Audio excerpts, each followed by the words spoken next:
In this video, we are going to see how we can enter a sales order along with the customization of the numbering sequence. So by default, if you enter a sales order, it will always follow its default sequence and it will always start from 1. But let's say if you want to customize it, how we can do that.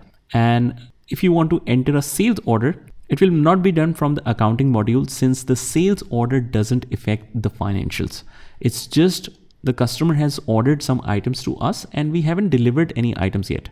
So for that, we need to find an sales application. Just go to the sales and here we just click on orders and click on new order.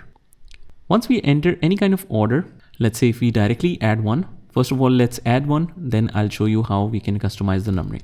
Scott Anderson, it is set to quotation first. So if we click on confirm, now we automatically shift to order. And if we check this, the order number is mentioned with S tetra 02. That's because I have already cancelled one order, but I don't want that. So I'll just cancel this, move to the orders or move to the orders to invoice. Let's move to the quotations. Okay, we have this in the quotations. So just go to the quotations because order was not saved yet. So you'll find this in quotations. Click on this one, select this, make sure it is set to cancelled before it should be deleted. Click on actions and click on delete. And now we have completely removed it. If you want to customize the sequence numbering, just go to the main applications area or home menu. And from here, just write sequence. Just start writing sequence without any area. You don't need to click on anything. Just start writing from the keyboard and you will get this settings, technicals, sequences and identifiers. Just go in here and here we just write sales. It will show you the sequence code of sales order. Once you enter, click on that and the prefix is set to S. I'll just make it SO dash. So whatever is the sales order, it will show you this prefix after that. Sequence number, let's say that I want to keep it to 3, not very long. And the next number step is basically one step up for every sales order. So let's say first we enter 124, then should come 125, 126. So it's always the difference of 1 that should be updated to the next order.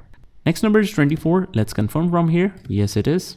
And after that, we just go back to the sequences and just make sure that everything is properly saved. You can get it on the top of this as well. Let's go back. And since we have already deleted the order, we can start all over again. And we just go to the sales module, click on orders again, click on new. And this is the customer, Scott Anderson. Let's click on confirm to start ending order directly. We don't want quotation, we want order. Click on confirm and now we are in order. Okay, but here we are not able to change the order date, so we should cancel this and just go to the quotation again. In fact, we will just delete this as well. But now we want to change the sequence number again since one order is already been done. So we will change it from here. In the sales order, you can see the next number is moved on to 25. So I'll just change it to 24 again. Let's go back, click on orders, click on new, and we will mention all of the details at the quotation level. Scott Anderson, expiration date of order, I'll just mention it as 5th of January. Quotation date is 5th of January. Payment terms is, let's say 30 days because there's no terms mentioned.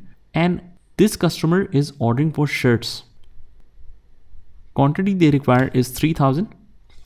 Unit price is 400. This makes the total to 1200,000. Then we have pants. Quantity is 2000 and rate is 500. Rate is 500.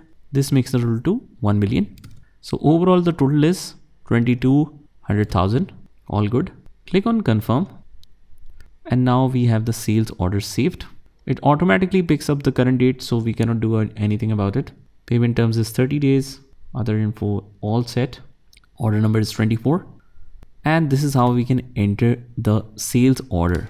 Next step won't be performed because it will create the invoice. So if we go to the orders and click on orders now, this is the sales order saved that is ready to be invoiced. So this is how you can enter sales order in Odoo. Just try this by yourself and I'll see you in the next one.